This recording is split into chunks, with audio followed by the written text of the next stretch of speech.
Halo semuanya, halo teman-teman, shalom. Kami dari kelompok 5 akan menjelaskan tentang materi pelajaran agama Kristen kelas 12. Sebelum kita lanjut ke pembahasannya, saya akan memperkenalkan diri saya dan juga teman-teman saya. Yang pertama adalah Melki Pardan dari kelas 12 IPA 2. Ada Wilson Boyaron Hutagalung dari kelas 12 IPA 2. Ada juga Yisiel Dwi Oktavianto Manurung dari kelas 12 IPA 2. Ada Yuskar Aksbastian dari kelas 12 IPA 2. Kemudian ada saya sendiri, Cindy Adriani Julia Randabunga dari kelas 12 IPA 3, serta Reynal Septian dari kelas 12 IPA 3. Baik, teman-teman sekalian, materi yang akan kita bahas kali ini yaitu terdapat dalam bab 13, yaitu keadilan dalam demokrasi.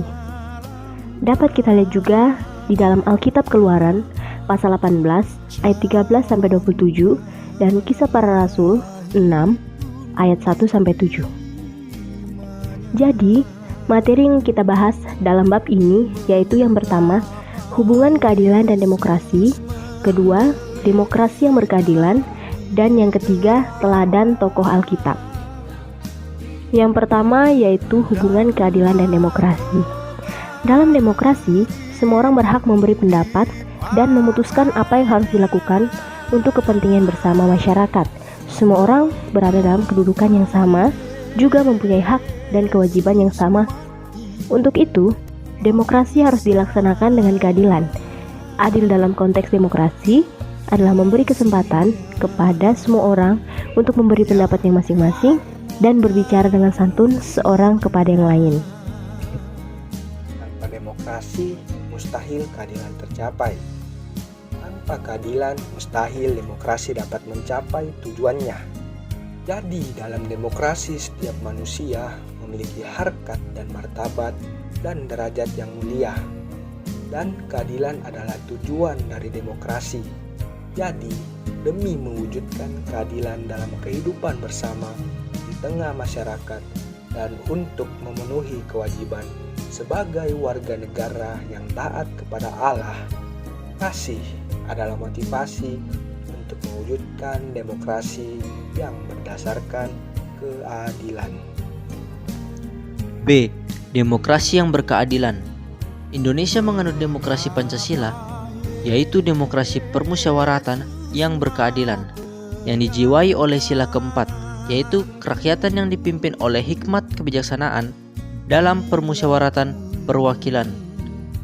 Segala sesuatu dilakukan dengan musyawarah untuk mendapatkan mufakat dengan hikmat kebijaksanaan. Dan untuk melakukan seluruh hasil musyawarah dipilih perwakilan rakyat yang dapat dipercaya. Keadilan terjadi melalui musyawarah sebab seluruh rakyat berhak menyampaikan pendapat. Keadilan sosial menggariskan keadilan di antara berbagai golongan, suku, ras, agama. Setiap orang berkewajiban melaksanakan hasil musyawarah, baik sesuai dengan keinginannya maupun tidak. C. Teladan tokoh Alkitab Yitro dengan Musa. Ulangan 18 ayat 13-17. Di Alkitab menceritakan pada waktu Yitro melihat Musa menangani semua perkara bangsa Israel seorang giring, dan melihat pula itu tidak efektif karena banyak perkara terabaikan dan tidak dapat terselesaikan dengan baik. Itu sebabnya Yitro menasihati Musa agar memilih orang-orang yang takut akan Allah, yang cakap dan dapat dipercaya, yang benci terhadap suap, yang menempatkan mereka menjadi pemimpin 1000 kepemimpinan 1000 pemimpin 10 dan pemimpin 5 orang. Hal ini dimaksudkan untuk meringankan pekerjaan Musa dan memenuhi kebutuhan bangsa Israel. Orang-orang pilihan ini menjadi perwakilan Musa untuk bangsa Israel dan perwakilan bangsa Israel untuk Musa, sedangkan mewakilkan seluruh bangsa ini di hadapan Allah. Pola ini mencerminkan pola demokrasi yang baik, terlebih para wakil tersebut adalah orang-orang terpercaya yang takut akan Allah. Yang kedua, Contoh teladan tokoh Alkitab dapat kita temukan pada gereja perdana yang terdapat pada kitab Kisah Para Rasul yang pasal yang ke-6 ayat yang pertama sampai yang ke-7. Peristiwa Yitro juga serupa dengan gereja perdana.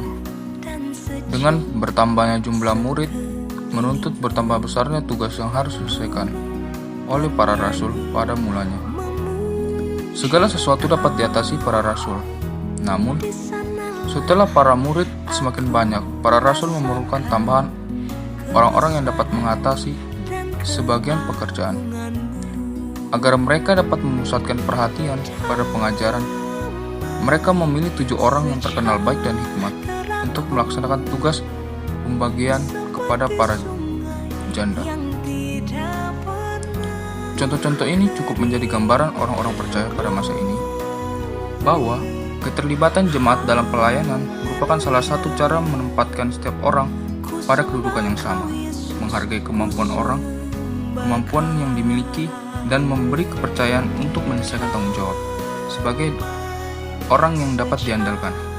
Jadi, demokrasi menempatkan orang-orang pilihan pada tempat-tempat tertentu sebagai perwakilan banyak untuk menyelesaikan pekerjaan sebagai kepentingan umum. Sekian video pembelajaran kami dari kelompok ini. Semoga video kali ini bermanfaat bagi teman-teman semua dan kami berterima kasih atas teman-teman yang sudah menonton video pembelajaran kami. Tuhan Yesus memberkati kita semua. Shalom. Baiklah teman-teman, pembelajaran kita mengenai keadilan dalam demokrasi telah selesai. Semoga materi yang kami jelaskan dapat dipahami dan dapat dipelajari bersama. Tuhan Yesus memberkati kita semua dan shalom. Sejahteraku seperti sungai yang tidak